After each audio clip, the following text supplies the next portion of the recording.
Revenge తీసుకునేటువంటి భాగంగా ఈ రివెంజ్ లో భాగంగా ఈ కట్టుకథలల్లి ఈ రోజు నన్ను డిఫేమ్ చేస్తూ నా మీద ఒక నింద, నా మీద ఒక ముద్ర వేసేటువంటి ప్రయత్నం లావు కృష్ణదేవరాయలు గారు చేస్తా ఉన్నారు. ఇది చేస్తూ వీళ్ళని మీరు చూస్తే ఈ కంప్లైంట్ కూడా ఇతని లెటర్ హెడ్ మీదే, బహుశా ఈయన రాశాడో ఇలా ఆఫీసులో రాశారో చూడండి. కంప్లైంట్ పేపర్ కూడా చూపిస్తున్నా. నేనే ముట్టి మాటలు మాట్లాడలా, నేను వాస్తవాలతోనే నేను వచ్చి మాట్లాడుతా ఉన్నా. ఇది కృష్ణదేవరాయలు గారి రిప్రజెంటేషను.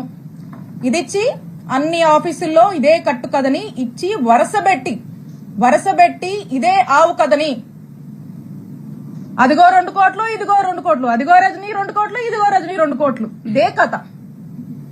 ఇదే కథని వరుసబెట్టి ప్రచారంలోకి తీసుకొచ్చి దీన్ని పెట్టి ఏం చేస్తారు? ఇక్కడి నుంచి మొదలు పెడితే, ఇక్కడ పోలీస్ స్టేషన్ల దగ్గర నుంచి మొదలు పెడితే పీక్స్ కి తీసుకెళ్లారు. మొదలు పెడితే డీజీపీ గారికి కంప్లైంట్ ఇస్తారు.